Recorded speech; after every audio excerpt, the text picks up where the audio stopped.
በአሜሪካና በኢራን መካከል የተካሄደ ያለው ጦርነት አምስተኛ ሳምንቱን በያዘበት በዚህ ወቅት በታሪክም ሆነ በወታደራዊ ስትራቴጂ ረገድ እጅግ ፈታኝ የሆነ አዲስ ምዕራፍ ላይ ደርሰናል።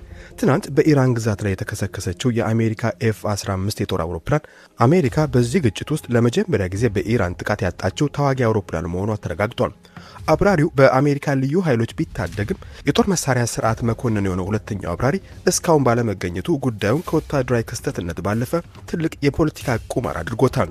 ይህ ክስተት አሜሪካ የኢራንን ሰማይ ሙሉ በሙሉ ተቆጣጥራለች የሚለውን የፔንታጎንን መግለጫ ውድቅ ያደረገ ሲሆን በተለይም የመከላከያ ሚኒስትሩ ፒት ሄግስ የኢራን መከላከያ ደክሟል ብለው ከተናገሩት ከጥቂት ቀናት በኋላ መከሰቱም ለዋሽንግተን ትልቅ ቅሬታ ሆኗል።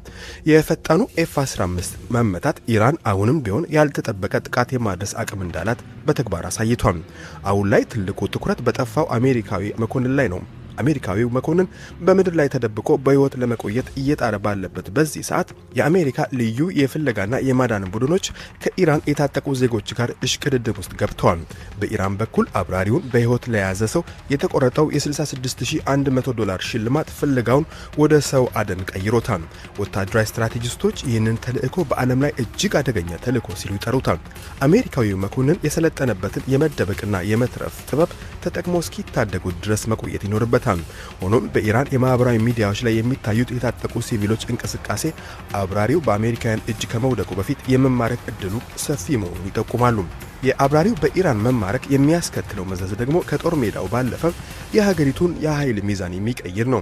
ኢራን ይህንን አብራሪ መኮንን በቴሌቪዥን መስኮት የምታሳየው ከሆነ ይህ ለአሜሪካ ትልቅ የፖለቲካ ውርደትና ለቴህራን ደግሞ ታላቅ የፕሮፓጋንዳ ድል ይሆንላታል። እንዲህ ያለ ምስል መውጣት አሜሪካ የነበራትን ወታደራዊ የበላይነት የሚያጠፋ ከመሆኑም በላይ በጦርነቱ ምክንያት በነዳጅ ዋጋ መናርና በወታደሮች ህይወት ማለፍ የተማረረውን የአሜሪካ ህዝብ ይበልጥ በፕሬዝዳንት ትራምፕ ላይ እንዲነሳሳ ሊያደርግ ይችላል።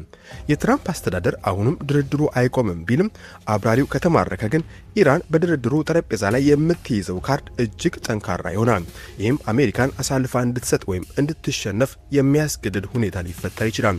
በአጭሩ ይህ አጋጣሚ ዋሽንግተን ከጥቂት ቀናት በፊት ከነበራት በራስ መተማመን በተቃራኒ ጦርነቱ ምን ያህል አደገኛና ያልተገመተ መሆኑን በሚገባ ያሳየ ክስተት ሆኖ ይመዘገባል።